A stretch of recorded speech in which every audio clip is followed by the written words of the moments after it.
Hello everyone, this is Neha Soni and I'm your social science teacher. So how are you all my students? I hope you are doing well, and yes, we have started with geography students. We have started our chapter number 8, that is India, climate, vegetation and wildlife. Students, we have discussed something about weather and climate in our previous class, okay, and now we will discuss about India's climate and vegetation in this video. So students, this will be a part 2 of this chapter, and let's begin it. So we will talk about India's climate first. We have discussed about weather conditions, weather and seasons in our previous class. Now we will discuss about climate of India. So the climate of India is called monsoon climate. So कैसा climate है हमारे यहाँ पे? Monsoon climate है. Okay. The word monsoon is derived from the Arabic language मौसम. सो ये जो मौसम वर्ड है, इससे ही ये मॉनसून वर्ड बना है. ओके, यहाँ से लिया गया है, विच मीन्स सीजन.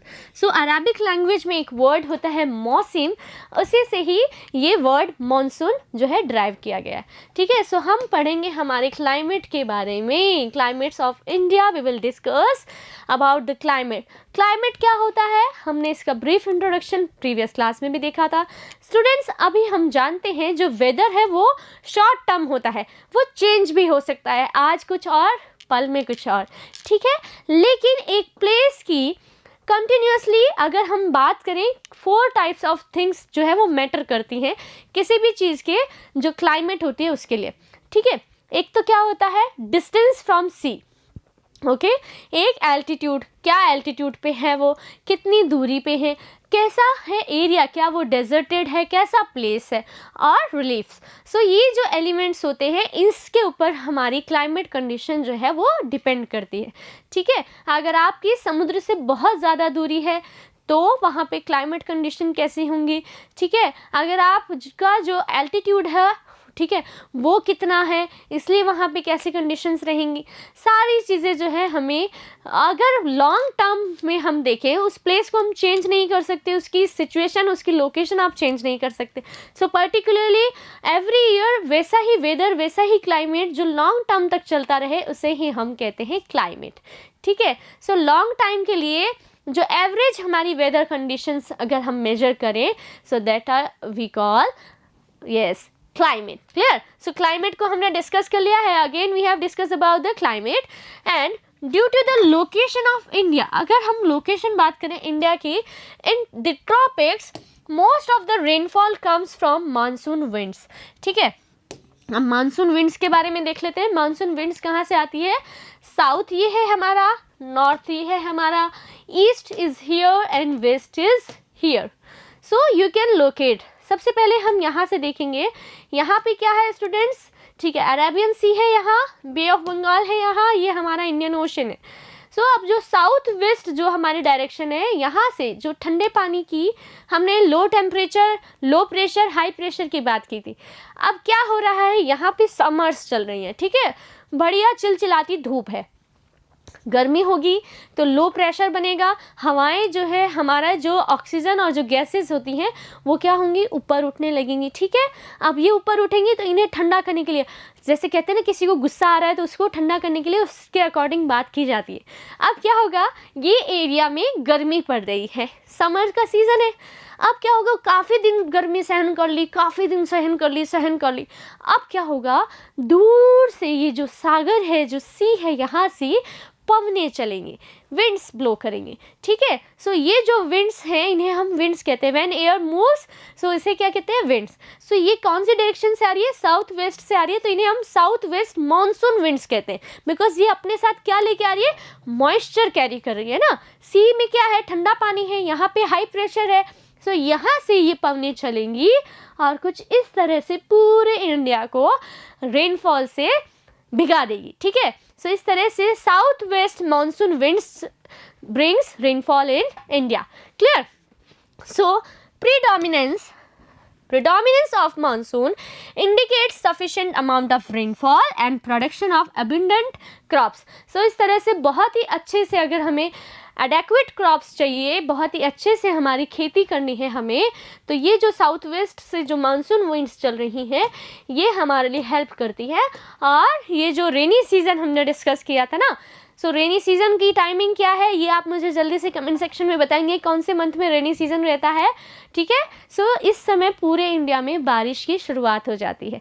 एग्जैक्टली जो साउथ वेस्ट मानसून विंड्स होती हैं they bring rainfall in India. So अब क्या होगा, यहाँ से ये चलेंगी तो ये इस तरह से चलती हैं और पूरे इंडिया में बारिश करती हैं। अब इंडिया का जो टेम्परेचर है वो ठंडा होने लगेगा, बारिश हो रही है तो ठीक है, अब गुस्सा भी शांत हो रहा है, ठीक है। अब क्या होगा, थोड़े टाइम बाद में सीजन चेंज हुआ, रेनी सीजन के बाद में क्या आएगा, रिट्रीटिंग मानसून, ठीक है। तो अब ये पवनी जो है उधर से वापस फ्रॉम लैंड टू सी चलेंगे। अभी कहाँ से चली थी, जो रेनी सीजन में विंड्स होती हैं ये ब्लो करती हैं फ्रॉम सी टू लैंड। अब क्या हो रहा है, जब ऑटम का सीजन आ रहा है, अक्टूबर नवंबर की अगर हम बात करें, सो रिट्रीटिंग मानसून के समय ये जो पवनी है फ्रॉम लैंड टू सी आएंगी। तो ये जो हमारे दो स्टेट है यहाँ पे, आंध्र प्रदेश एंड तमिलनाडु, यहाँ पे फुल अमाउंट ऑफ रेनफॉल होती है। कब होती है, कौन से सीजन में होती है, ऑटम में होती है। क्यों, बिकॉज अब यहाँ पे मानसून जो है रिट्रीटिंग मानसून होगा। सो यहाँ पे पूरे ऑल ओवर इंडिया में तो जब साउथ वेस्ट विंड्स जो थी वो रेनफॉल लेके आ रही थी, लेकिन नोटिस करने वाली बात ये है कि जो ये हमारे दो स्टेट हैं यहाँ पे रेनफॉल कब हो रही है, रिट्रीटिंग मानसून के समय, जब वापस यहाँ से पवने आके यहाँ टकराती हैं तब इधर बारिश होती है, ठीक है। बिकॉज क्या होगा, यहाँ पे जो हमारी नीलगिरी माउंटेन रेंज है उससे ये पवने टकराती हैं और इधर बारिश हो जाती है, लेकिन वो इधर से अपना रास्ता जो है वो शिफ्ट कर लेती है, ठीक है। मैं पहले थोड़ा सा इसको क्लियर कर लेती हूँ ताकि आप एग्जैक्टली बहुत अच्छे से समझ सकेंगे। सो देखिए, यहाँ से हमारी विंड्स चली और ये केरला कर्नाटका में इन्होंने बारिश की। अब यहाँ पे हमारी जो माउंटेन रेंज है उससे टकराने के बाद इधर तो बारिश हो गई, लेकिन जो विंड्स हैं उनका रास्ता थोड़ा सा शिफ्ट हो गया। सो ये जो एरियाज़ हैं ये अनटच रह गए हैं रेनफॉल से और इन्होंने मूव कर लिया है इधर की तरफ, ठीक है। अब क्या होगा, बारिश भी सोचेगी ना कि अरे मेरे से दो स्टेट तो छूट गए, तो अब थोड़े से दिनों बाद में वो वापस विंड्स जब इधर से from land to sea blow करेंगी, तब जो आंध्र प्रदेश और जो तमिलनाडु है यहाँ पर रेनफॉल होती है। Clear, okay. So we have discussed about the rainfall season in India. The place with the highest rainfall in the world is Mawsynram, located in Meghalaya, while Jaisalmer. So सबसे highest rainfall कहाँ देखने को मिलेगी, मेघालय में, ठीक है। Exactly Meghalaya की position क्या बनती है, सो हियर, सो मेघालय की लोकेशन यहाँ पे बन रही है स्टूडेंट्स, हियर। सो यहाँ पे एक प्लेस है मौसिनराम, पहले चेरापूंजी भी एक प्लेस होता था इसी के पास में, nearest place to the Mawsynram. यहाँ पे पहले वर्ल्ड की हाईएस्ट रेनफॉल होती थी। वर्ल्ड की हाईएस्ट रेनफॉल जो है मेजर की जाती है इंडिया में। सो बहुत ही बड़ा अचीवमेंट है ना हमारे लिए, ठीक है। जीके भी क्वेश्चन में भी हमारी रेनफॉल का यहाँ पे नाम आ रहा है, ठीक है। सो मौसिनराम कहाँ लोकेटेड है, इन मेघालय। तो वर्ल्ड की हाईएस्ट रेनफॉल इंडिया में होती है, लेकिन एक ऐसा भी प्लेस है इंडिया में जहाँ पे बारिश होती ही नहीं है, ठीक है। While Jaisalmer in Rajasthan is such a place where there is no rain in any year, कोई भी सालों में वहाँ पे बारिश जो है नोटिस नहीं की जा रही है, मेजर नहीं हो रही है। सो ये तो हमारा दृश्य जो इलस्ट्रेशन आप देख सकते हैं ये है exactly the valley of Mawsynram. So Mawsynram में जो हमारी माउंटेन रेंज के बीच में ये जो वैली बन रही है यहाँ पे, और ये दृश्य देखिए, यहाँ पे क्लाउडी वेदर आप देख सकते हैं। सो यहाँ पे बहुत ही झूमझाम से झमाझम बारिश हो रही है, लेकिन जो जैसलमेर है that is in Rajasthan, clear, वहाँ पे कई कई सालों तक कोई बारिश नहीं होती है, अनटच रह जाता है, ठीक है। सो इसीलिए वहाँ पे डेजर्टेड एरिया है, धूल ही धूल उड़ती है। सो ऐसे भी हमारे अचीवमेंट है, क्लियर। सो ये अचीवमेंट है कि हमारे यहाँ पे सबसे हाईएस्ट रेनफॉल हो रही है वर्ल्ड की। बट जो जैसलमेर जैसे एरियाज हैं यहाँ पे रेनफॉल बिल्कुल भी नहीं होती है।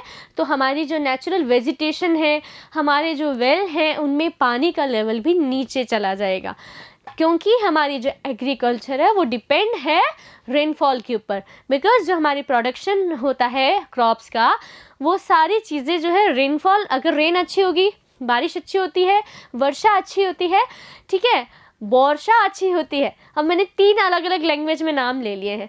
सो ये हमारा कल्चर है ना, तीनों अलग अलग लैंग्वेज में मैंने नाम लिए। एक मैंने बंगाली में कहा, एक मैंने उर्दू में बारिश कहा, और वर्षा कहा मैंने हिंदी में। मीन एक ही है, तो ये मेरा टाइप है, different type of ways to do same thing, ठीक है। सो वर्षा जब हो रही है यहाँ पे, तो जैसलमेर जैसे एरियाज जहाँ पे और भी जो अदर एरियाज है जहाँ पे बारिश जो है कम होती है, लो लेवल की होती है, तो वहाँ पे जो वाटर लेवल है वो भी डाउन हो जाता है, इट विल गो डाउन, ठीक है। अगर रेन अच्छी होती है तो सारे पॉन्ड्स, लेक्स, तालाब जो है, नदियों में भी पानी जो है ओवरफ्लो हो जाता है, ठीक है। कई बार बांधों के जो गेट होते हैं ना, वो भी हमें खोलने पड़ते हैं, तो इसलिए रेनफॉल जो है वो बहुत ही ज़्यादा हमारे लिए इम्पॉर्टेंट रहती है। बिकॉज अगर अच्छी वर्षा होगी, अच्छी वर्षा होगी, अच्छी बारिश होगी, तो हमारे यहाँ पे अच्छी क्रॉप्स होंगी। और कई बार बेमौसम बारिश होती है, वो भी हमारी क्रॉप्स को नुकसान पहुँचाती है। So we have to notice all the situations of rainfall. Clear? Okay, so ये मानसून के लिए हमने दोनों इंपॉर्टेंट फैक्टर जो है डिस्कस किए। Highest rainfall in world is in Mawsynram, located in Meghalaya. Clear? और जो जैसलमेर है राजस्थान का, it is such a place where there is no rain in any season, in any year. Clear?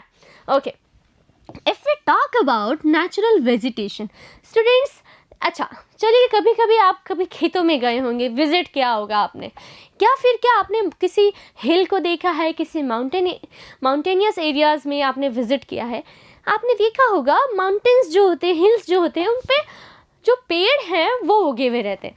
उन्हें कौन ग्रो करता है, कौन उन्हें डेली रेगुलर पानी डालता है, कैसे वो अपने आप ही उग जाते हैं? कुछ कैक्टस जैसे होते हैं, कुछ सदाबहार जैसे होते हैं, कुछ बहुत ही टाइम पर एवरग्रीन रहते हैं, और बारिश के दिनों में तो बहुत ही सुंदर लगते हैं। हिल स्टेशन पे हम जाते हैं, सो ऐसे हिल स्टेशन वगैरह पे आपने विजिट किया हो, तो ये जो फॉरेस्ट हैं, ये जो हमें देखने को मिलते हैं, फॉरेस्टेड एरियाज़ भी हमें देखने को मिलते हैं, इस तरह के पेड़ पौधे जो हमें देखने को मिलते हैं, कुछ टहनियाँ देखने को मिलते हैं। चलो, खेतों में जब बीज डाले जाते हैं फॉर प्लांटिंग, तो कुछ ऐसी चीज़ें होती हैं जिन्हें तो हम ग्रो भी नहीं करते, जिन्हें हम उगाना भी नहीं चाहते, फिर भी वो अपने आप उग जाती हैं। खरपतवार कहते हो ना उसे आप। तो ये सारी चीज़ें जो होती हैं, जो नेचुरली ग्रो करती हैं without any kind of interference और ह्यूमन हेल्प, सो ये होती है हमारी natural vegetation. Clear? So we see around us that some plants are small, they are called shrubs like cactus and flowering plants, while many trees are tall, some of them have many branches and leaves. So इस तरह के जो plants होते हैं, trees होते हैं, कुछ cactus जैसे shrubs होते हैं, इस तरह की जगहों पे, जैसे फॉरेस्टेड एरियाज होते हैं, ये अपने आप ही उग जाते हैं, ठीक है। जंगल किसी ह्यूमन ने तो नहीं बनाए हैं, जंगल जो है प्रकृति ने बनाए हैं ना। सो ऐसे फॉरेस्टेड एरियाज जहाँ पे नेचुरल वेजिटेशन जो है वो होती है, ठीक है। So like neem, mango, and there are some such trees in which the amount of leaves is very less, such as coconut trees. So जो coconut tree होता है हमारा, उसमें जो है लीव जो है वो बहुत ही कम होती है, ठीक है। ये कोकोनट ट्री रहा आपका। अब यहाँ पे आप देखिए डिफरेंट टाइप्स ऑफ ट्रीज़ आपको देखने को मिलेंगे, कुछ में लीव्स जो हैं वो ज़्यादा हैं, कुछ में लीव्स जो हैं वो कम है, ठीक है। खजूर का पेड़ होता है तो वो क्या होता है, बहुत ही लंबा होता है, लेकिन छाया नहीं मिलती है ना उससे। So we can use plants, हमारे लिए बहुत ही उपयोगी हैं प्लांट्स। इनसे हमें टिम्बर मिलता है, इनसे हमें बहुत सारे अदर प्रोडक्ट्स मिलते हैं, जिससे हम टिम्बर से फर्नीचर बना सकते हैं, बहुत सारे काम कर सकते हैं, ठीक है। और वी कैन टेक शेल्टर, अगर बारिश आ रही तो हम इसकी छाया में खड़े हो जाते हैं, कभी कभी हम खेल लेते हैं, हम झूला भी डाल लेते हैं पेड़ों की टहनियों पे। सो इस तरह की नेचुरल वेजिटेशन के बारे में अगर हम बात करें, जो नीम है, मैंगो है, ये सब में क्या होते हैं, बहुत ही भरे भरे पौधे होते हैं, भरे भरे पेड़ होते हैं।